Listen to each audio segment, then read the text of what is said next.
Welcome to New Hampshire's Business. I'm Fred Coker.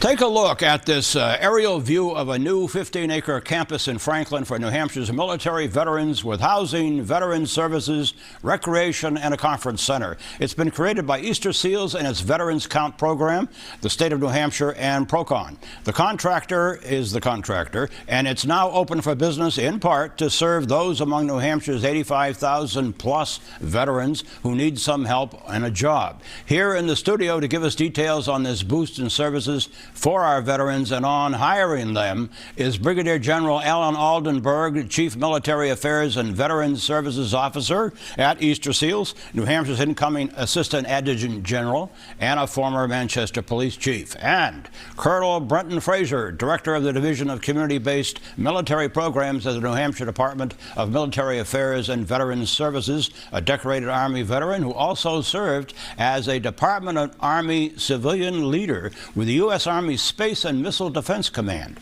Welcome to you both. Well, nice to have you here. Thanks for having us, Fred. General, what specifically brought about the creation of this campus in Franklin for veterans? Were there unmet needs in the state? I think there are some unmet needs, but New Hampshire does a lot of great things for the veterans, but really one of them, the big thing is housing. The need for housing for veterans. So this campus is going to get after that problem. Yeah, part of it. Affordable housing, correct. Yeah, same question. No, absolutely. The General touched on housing as an issue. I think across those 85,000 or so veterans that you talked about, most are doing well. They've served in uniform, and now they're continuing to contribute as part of the civilian sector, but there's a few areas that they could use some help. Here's some pictures from the campus in Franklin. General, let's tell us what we're looking at. Here's a campus retreat center. Yep, that's exactly that. We're going to house the hub of services and the retreat center, space where the veteran service organizations that are already doing the work across the state will have another space to do their work and increase their reach, their outreach. And this next picture is campus housing. Best part of the campus. Affordable. Yep, affordable housing, 29 apartments in there. We have 18 veterans that are already living there, and by the middle of August, we should be fully occupied in that. Is there a plan for more housing in the future? At this point, there is not, but we're always looking to have that discussion. And then look at the campus conference center. There is a conference center. Yep, about 150 to 200 people capacity, and that is open to for-profit, not-for-profit organizations. So if anybody's interested in that space, please reach out. Yeah, Colonel Fraser, what are the key issues at front and center for veterans in New Hampshire right now? Right now, we talked about housing stability, not just for veterans, but for the general population at large.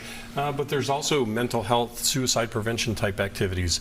One of the recent reports from the Department of Military Affairs, from the Veterans Affairs, showed that 17.6 veterans a day are dying nationally. In New Hampshire, it's about one every 2 weeks by suicide. Wow. It's frightening. Wow, and in New Hampshire is? About one every 2 weeks. One every 2 weeks. That's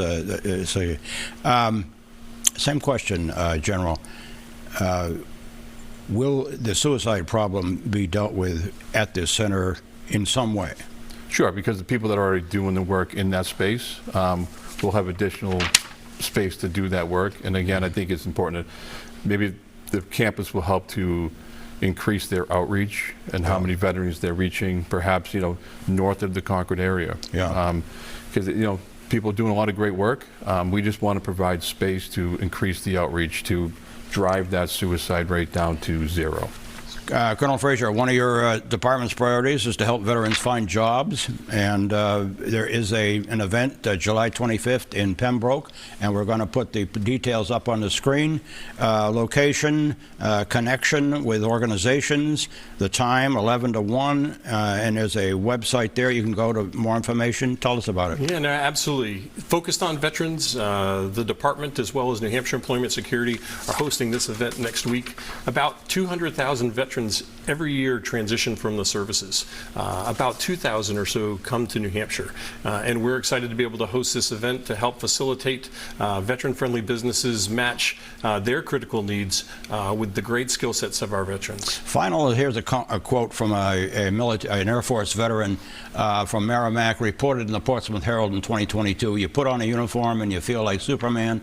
You get this overwhelming sense that I'm not doing what a lot of people will never do. And then you come home and from overseas, and you're just getting out of the military and you're coming back to a world that doesn't understand you. One of the challenges faced by veterans. My thanks to Colonel Frazier, who is with the State Department of Military Affairs and Veterans Affairs, and General Aldenberg, who is with Easter Seals and is heading up this new campus in Franklin. Thank you. Thank you, President. Thank you Thanks for your having service. us. And if you missed part of this briefing on veterans in New Hampshire, you can go to WNUR.com, where it will be posted all this week.